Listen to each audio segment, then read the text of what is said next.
therapist here in Ohio. And I like to jump on YouTube whenever I can to go ahead and answer questions. If you're not already a member of our Facebook group, come check us out. It's the Total Knee Replacement Support Group for Kind People. There's over 14,000 active members, lots of questions, lots of engagement. I certainly can't get to all of the questions, but there are so many amazing people in the community that are there to help. They've been through everything, so I can't imagine there's anybody who has an unusual enough situation that somebody in the group hasn't already lived through it. So usually when I start these lives, I wait for people to come on board. Hopefully you guys will come out, but in the meantime, you can't see the screen, but on my computer, I'm going to go ahead and jump into some of the questions that I see from the Facebook group. So here's an individual member that said 6 weeks post-op, and man, my knee is more sore today than it has been in weeks. So this is a really interesting landmark, milestone, the 6-week mark.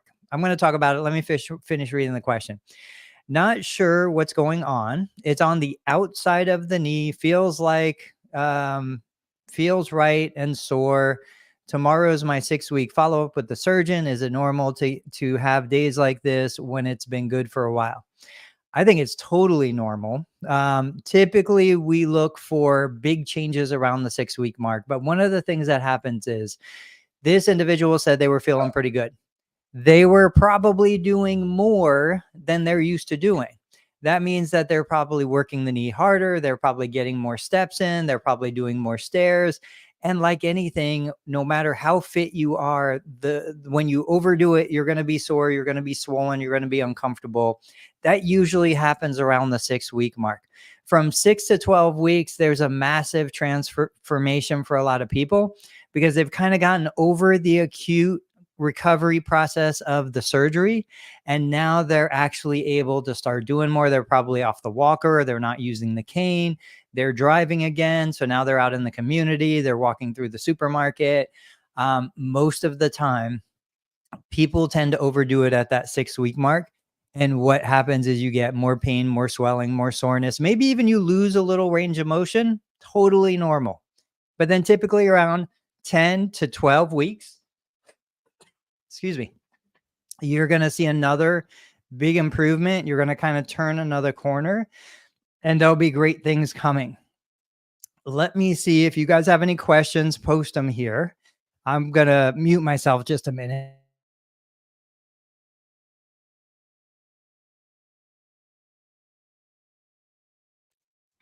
All right, got a little something stuck. Tucker wants to get out. Just one sec.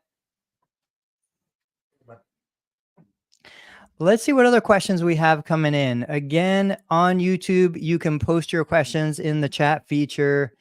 So this patient said, what's your experience with bringing an ice pack on an airplane? TSA says it's allowed, but I want to verify. So there are different ways to apply a cold modality. I would tell you, and I don't know how recent this individual's surgery is, but usually you can get medical approval for certain things. But really, I mean, depending on the length of the airline, you might do better with compression. So a compression wrap around the knee joint just to reduce the swelling. Obviously, your ankle pumps are going to be an important element. Getting an aisle seat would be ideal, particularly an aisle seat on the side that allows you to straighten the surgical leg into the aisle. So there are some modifications or adaptations you can make when you're traveling on an airplane. The other thing you could do is on the plane, they might have ice available for you. So if you can't take it through TSA, once you get to the gate, you might look around for a place that serves cold drinks and they might have ice available, or on the plane, you might be able to request that. That's a great question though. This member said they're having an MUA on Thursday. They want to hear about experiences. So if you don't know what an MUA is, that's a manipulation under anesthesia. And effectively, the stories are pretty consistent. The worst of the stories is usually no improvement. And I've had patients that have had 2 and sometimes 3 manipulations. On occasion, there are risks. I've never experienced a patient that had a negative outcome from an MUA, but they do exist. Certainly, there's a risk of bone fracture and other problems. But for the most part, patients that I've seen, patients in the total knee replacement support group, they will tell you either there was no improvement or there was a dramatic improvement, and they were so glad that they did it. The bottom line is it's one of those procedures that is becoming more common. So I would not try as hard to avoid it if it's beneficial for you. If you have confidence in your surgeon, they would not recommend it if they didn't think it was a good option. So Charlie said, Tony, what's your recommended treatment considering? Considering what? I don't know if that got cut off. What's your recommended treatment considering? Ooh, I wonder if I was reading your comment. I didn't look at the names. Give me more context and I'll give you an answer. Let me see what else we got here. Joyce says 18 months out, have a Baker's cyst. That usually affects the back of the knee. Yep, pain behind the knee. A spot on my outside lower knee is very uncomfortable. Pain on the lower inner knee. I'm really active. I've been able to go on hikes. Okay. So let's address those two things. Pain on the lower outside of the knee. I don't have an anatomy model here, but if you imagine or look up, Google the structure of the knee, the lower part of the leg, it's the tibia, which is the main shin bone. And then on the outside of the tibia is the fibula. That's a long, skinny bone. The head of the fibula comes up right under like a shelf of the tibia. And so while the joint between the fibula and the tibia is not the knee joint, there is the accumulation of arthritis in that joint. You could have issues with the ligament that holds those two bones together. You can have issues with the lateral collateral ligament. I was in the clinic this morning talking to a patient who has pain on the outside lower aspect of the knee. A couple of times it's caused his knee to feel like it wanted to buckle. And so we had a long conversation about this because it's not uncommon. Some people will experience a clunking between the fibula and the tibia when they're walking. People will experience pain. Sometimes there's an unstable lateral collateral ligament. So there's a lot of things that could be contributing to what you're feeling on that. Your physical therapist can give you the best assessment because they can actually grab the knee, palpate the knee, do what they need to do. But I would say that in most of the cases that I've seen, the discomfort, especially if it's below the joint line, is coming from the head of the fibula. Go ahead and Google it, look it up, and you'll see what I'm talking about. On the inside aspect of the knee below the joint line, that's typically pes anserine bursitis. So it's an area where multiple attachments come in on the inside edge of the tibia. There's a lot of complications that happen with that. It's painful. It's uncomfortable. A lot of times in some of my videos, I'll do suction cupping over that area, or I'll do some soft tissue work, some massage. It does get better, but an active person tends to experience those symptoms a little more because what happened is you've changed the alignment of the leg. The leg used to be bowed or it used to be caved in. Now it's perfectly straight. Now those attachments are getting pulled with new types of stress. And so it's common to develop what's called pes anserine bursitis. Look it up, check the area. That might be the area that you're referring to.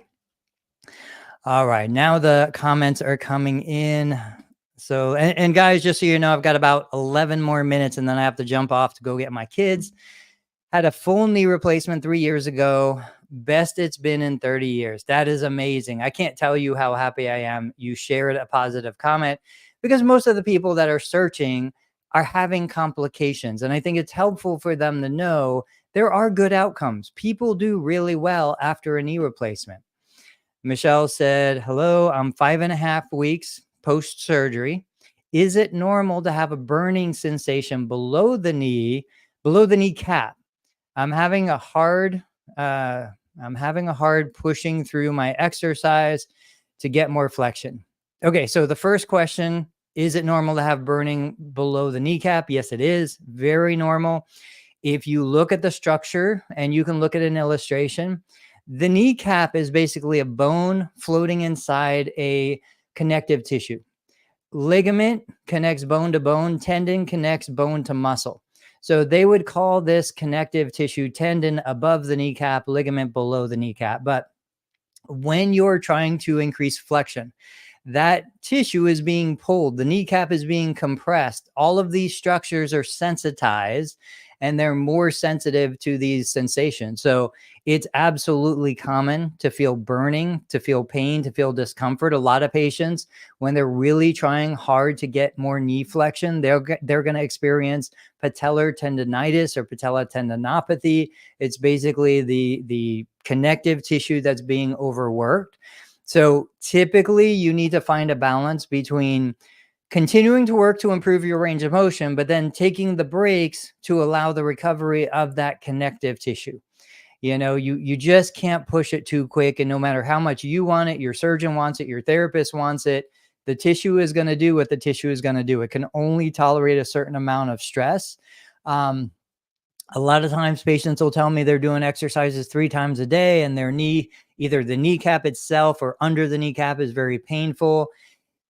I make them talk to their surgeon and their therapist, but if they can take a day or 2 off and just relax, just chill out, they don't lose any range of motion, and those symptoms get better.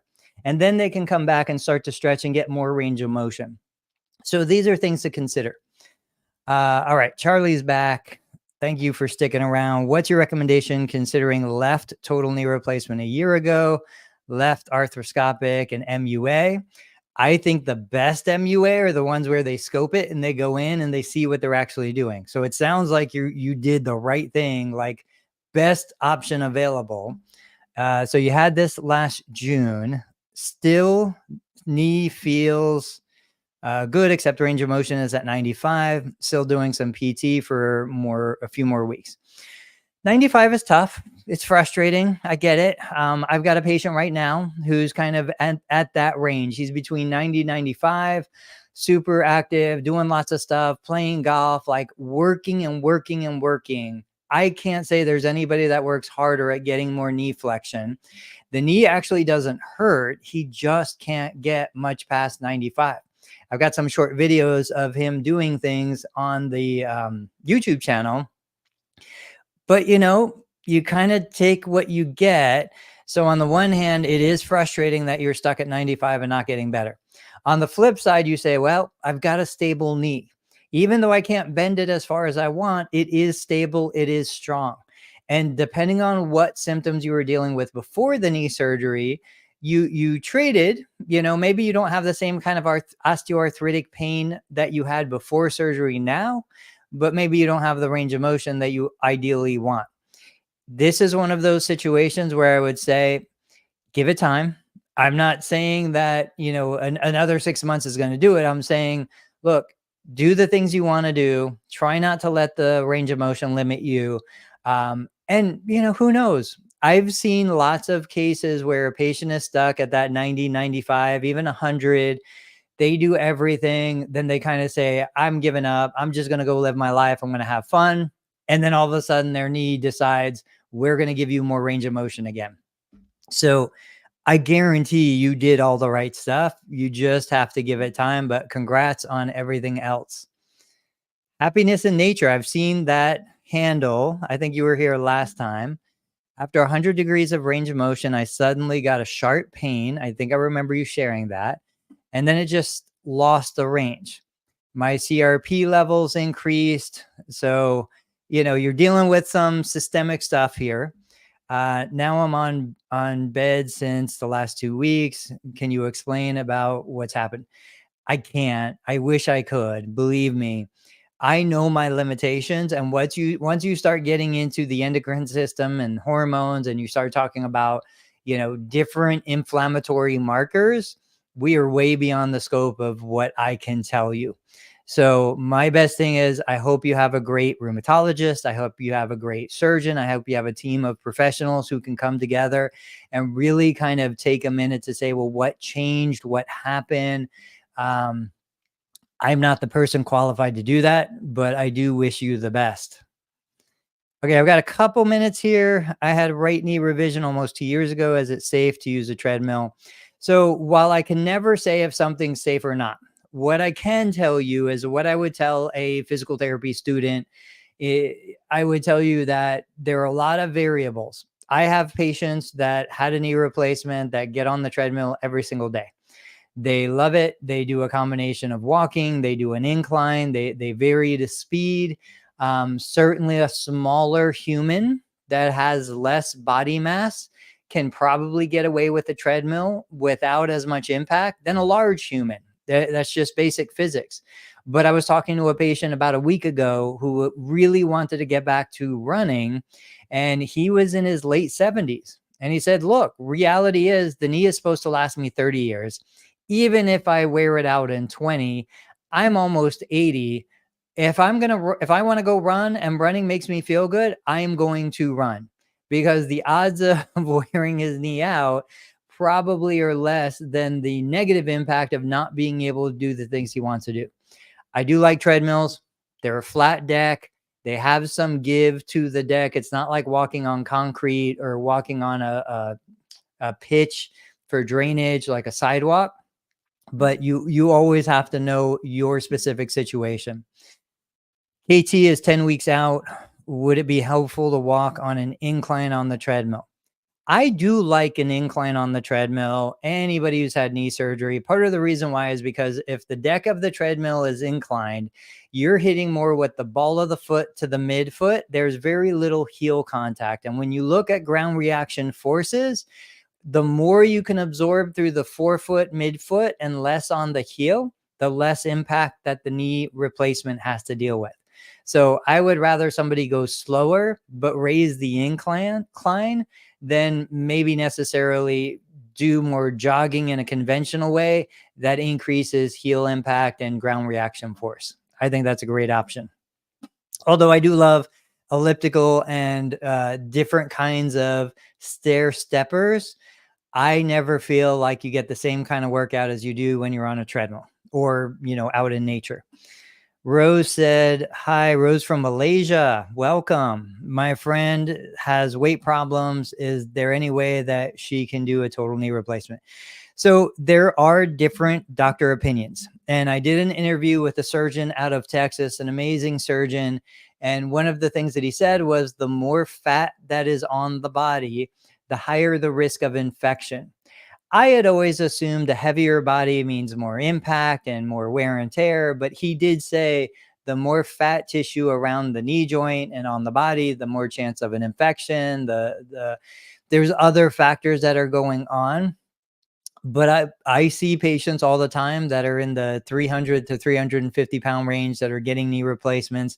I don't know what kind of weight we're talking about, but certainly it's up to the surgeon. If the surgeon believes that it's safe, that medically there's no other complications like heart or lungs or other conditions, and that they can put a component in there that's going to be strong and stable to support the body, it always comes back to the surgeon's decision.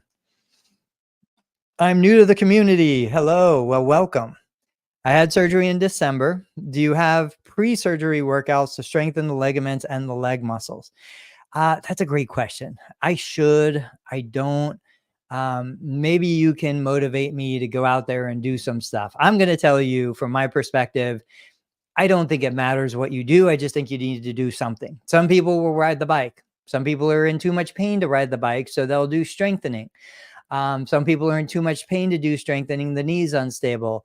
Sometimes I have a lot of patients that will not do any exercise for the knee because of the degenerative change, but that doesn't mean they can't do upper body exercise. They can't do abdominal exercise, back exercise, all the other parts of the body. Because effectively, the healthier your body is, the better your recovery is going to be. So, I tend to bias my opinion toward do the things that you want to do the things that feel good, eat better, sleep better, exercise where you can. But yeah, I'll try to get some exercises out there. There's nothing really specific that should be prescribed. It's whatever you enjoy most. Let's hit this last question. Then I got to get my kids because they're going to be sitting outside. How does the elliptical machine at the gym help a 10-month post-op knee replacement? My pet recommended, probably PT, recommended on the last day of physical therapy. I love the elliptical. I think it's great. So my typical explanation to my patients, the elliptical is less impact, right? Because your feet never break contact with the pedal, but you get the benefit of weight bearing because you're standing. You're standing on the device. There are some ellipticals where the pedal sits flat and it moves through the ellipse. There's other ellipticals where the pedal kind of arcs. Usually, the more expensive ones, the pedal sits flat. The cheaper ones, the pedal kind of hits an angle. I like the flatter pedal for most of my patients. I can tell you that, 10 months, 12 months, 3 months. I put patients after a knee replacement on an elliptical trainer within the first week. Anybody can do it. I think it's a great option. If you enjoy it, if it gets you moving, 1000%, I love it. It won't increase knee flexion range of motion beyond probably your typical 90 to 100 degrees. So if somebody wants to increase knee flexion, the elliptical is not the machine to do that. But it's a great exercise, weight bearing exercise, closed chain, function based. Love it to death. All right. Sorry, guys. I know there's a couple other comments that are waiting for me. You're welcome. I see a thank you.